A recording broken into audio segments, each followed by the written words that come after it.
Doctor Ghaisas यांच्यावर ठपका ठेवण्यात आलेला होता। दीनानाथ मंगेशकर रुग्णालय प्रकरणामध्ये मंगेशकर रुग्णालय प्रकरणी ससून समितीचा दुसरा अहवाल समोर आला। ससूनच्या दुसऱ्या अहवालात डॉक्टर घैसास दोषी असल्याची प्राथमिक माहिती समोर आली। त्याच्यामुळे ससूनचा आणखीन एक अहवाल जो आहे तो समोर येणार आहे। यापूर्वी आलेल्या एका अहवालाच्या बाबतीतही आपण पाहिलं होतं, त्यांनी त्या अहवालामध्ये काही मुद्दे त्या ठिकाणी उपस्थित केलेले होते। अधिक माहिती आपण जाणून घेणार आहोत। आमचे प्रतिनिधी गोविंद वाकडे आपल्या बरोबर आहेत। गोविंद, काय माहिती याबद्दल?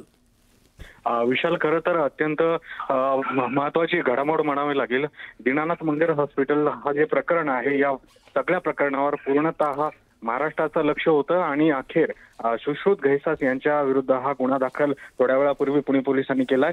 भारतीय दंडसंहिता कलम 106/1 नुसार अर्थातच निष्काळजीपणा, हलगर्जीपणा केल्याचा ठपका त्यांच्यावर ठेवला गेला। याच संदर्भातली जी तक्रार आहे ती भिसी कुटुंबियांनी पोलिसांकडे केली होती आणि या सगळ्या तक्रारीनंतर 4 समितीने जे अहवाल दिले त्या अहवालानुसार हा सगळा गुन्हा त्याची सगळा अभ्यास करून पुणे पोलिसांनी अखेर त्यांच्यावर गुन्हा दाखल केला। अर्थातच त्यांच्यासोबत जे 2 पोलीस कर्मचारी आहेत, डॉक्टर घैसासांना जे प्रोटेक्शन आहे ते त्यांच्यावर नजर ठेवणारे होते, असंही आपल्याला 2 दिवसापूर्वी अमित गोरखे जे या सगळ्या प्रकरणाचा पाठपुरावा करतायत, आमदार अमित गोरखे, त्यांनी सांगितलं होतं आणि त्यामुळे आज कोणत्याही क्षणी डॉक्टर घैसासांना या प्रकरणी अटक होऊ शकते अशी शक्यता आहे। त्यामुळे मोठी घडामोड म्हणावी लागेल। तनिषा भिसे यांना न्याय देण्यासाठी म्हणून जे अमित गोरखे सातत्याने याचा पाठपुरावा करत होते ते देखील या सगळ्या संदर्भात प्रतिक्रिया देण्यासाठी सध्या आपल्या सोबत आहेत। विशाल, आपण त्यांच्याकडनं जाणून घेऊया पहिली प्रतिक्रिया काय आहे।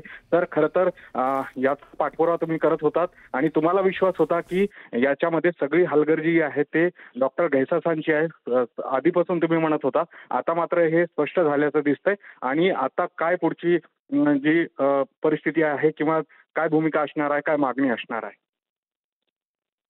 मी सर्वप्रथम न्याय देवतेचे आणि माननीय मुख्यमंत्री देवेंद्रजी फडणवीस यांनी ज्या कमिट्या नेमल्या त्यांच्यावर माझा पूर्ण विश्वास होता आणि BNS कलम 106(1) नुसार भारतीय न्याय संहिते लिहिल्याप्रमाणे निष्काळजीपणामुळे मृत्यू घडवण्याशी संबंध असल्याविषयीची या ठिकाणी अलंकार पोलीस चौकी येथे गुन्हा दाखल झाल्याची माहिती मला आत्ताच मिळाली। हॅलो हॅलो अमितजी, बोला। अमितजी, आपण सांगत होतात की या प्रकरणात आपण पाठपुरावा केला आणि कशा पद्धतीने आता या ठिकाणी न्याय मिळताना दिसतोय, बोला। हॅलो अमितजी, माझा आवाज येतोय आपल्यापर्यंत? हो, येतोय, बोला। जी, माझा प्रश्न होता की आपण पाठपुरावा केलात आणि अखेर तनिषा भिसे यांना न्याय मिळताना आपण बघतोय। हो, मी न्याय देवता आणि माननीय देवेंद्रजी फडणवीस यांनी ज्या पद्धतीने सगळ्या कमिट्या या ठिकाणी बसवल्या होत्या त्या कमिटीच्या अहवालानुसार या ठिकाणी निकाल केला गेला। माझ्यावर अनेक आरोप झाले की भूमिका बदलली आणि माननीय मुख्यमंत्री आपल्याला न्याय देणार नाहीत वगैरे, पण माझा माननीय देवेंद्रजी आणि आमच्या सरकारवर पूर्ण विश्वास होता। आज आम्हाला अपेक्षित असलेला न्याय मिळाला आणि आमची पुढची मागणी अशी होती की दीनानाथ हॉस्पिटलने या दोन्हीही लहान मुलींचं दायित्व घेतलं पाहिजे, त्यांच्या संपूर्ण जीवनातला 18 वर्षापर्यंत सगळा खर्च त्यांनी केला पाहिजे, तीही आमची मागणी। अजूनही आम्ही पुढे रेटून त्या दोन्ही ज्या लहान मुली आहेत त्यांना आम्ही न्याय देणार आहोत। पण अमित गोरखेजी, यापूर्वी जो एक अहवाल ससूनचा पुढे आलेला होता त्यात मात्र 3 वेगळ्या संस्थांवरती या सगळ्या प्रकरणाचा दोष टाकण्यात आलेला होता आणि त्याच्यात जो मुख्य गाभा होता तोच गाळण्यात आलेला होता।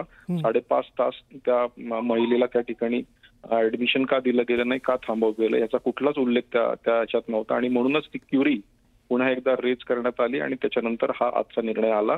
या निर्णयामुळे आज खऱ्या अर्थानं आमच्या लढ्याला यश आलेलं आहे आणि पुन्हा एकदा सांगतो की या गर्भवती मातेचा मृत्यू ज्या पद्धतीने झाला तो कुठल्याही हॉस्पिटलमध्ये अशा प्रकारचं होऊ नये यासाठी आमचा लढा होता। आज कोणालाही दुखवायचा आमचा बिलकुल यातनं मानस नव्हता, पण या केसमधनं अनेक पुढच्या पिढी अनेकांना या संबंधितला जो विषय आहे हॉस्पिटल यापुढे निष्काळजीपणे वागणार नाहीत त्या संबंधितली लढाई होती। पण अमित गोरखेजी, एक प्रश्न मात्र या ठिकाणी अनुत्तरित राहतो, तो म्हणजे असा की डॉक्टर सुकृत घैसास यांनी कोणाच्या तरी सूचनेवरनं किंवा आदेशावरनं तो आकडा जो आहे तो पेपरवरती लिहिलेला असेल।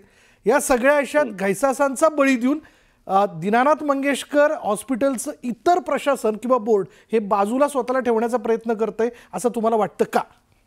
नाही, मी पहिल्यापासून सांगतोय की आमचा आक्षेप तिथल्या मॅनेजमेंटवर होता. मॅनेजमेंटमध्ये ज्या पद्धतीनं त्या ठिकाणी निष्काळजीपणा घेतला त्या सगळ्यांवर होता. त्यातलं एक नाव डॉक्टर गैसास यांचं होतं. मी सुरुवातीपासून तेच मी सांगतोय आणि ते घडलेलं आता दिसतंय. आणि हा अहवाल जो आलेला आहे त्यांनी आम्हाला न्याय मिळालाय. त्यामुळे येणाऱ्या पुढच्या काळामध्ये अशा प्रकारचे निष्काळजीपणा कुठल्या हॉस्पिटलमध्ये घेतले जाणार नाही यातनं या अहवालातनं स्पष्ट होत आहे. जी, हेच अपेक्षित आहे. धन्यवाद आमच्याशी बोलल्याबद्दल. आणि प्रत्येक रुग्णाला त्या परिस्थितीत हॉस्पिटलमध्ये वेळीच उपचार मिळणं फार आवश्यक असतं. आणि जी प्राथमिकता असते ना की तुम्ही ॲडव्हान्स द्यायला हवा किंवा एक ठोक रक्कम सुरुवातीला भरायला हवी अशा अटी शर्ती घालून चालणार नाही. त्या रुग्णाला त्या होणाऱ्या वेदना त्यातनं सुटका होण्याकरता पहिले प्रथमोपचार वेळीच उपचार फार आवश्यक आहे. आणि या प्रकरणानंतर पुढे ते प्रत्येक हॉस्पिटलच्या बाबतीत लागू होईल असं अपेक्षित आहे. यानंतर आपण इतरही घडामोडी जाणून घेणार आहोत. त्यावरती आपण एक नजर टाकूयात.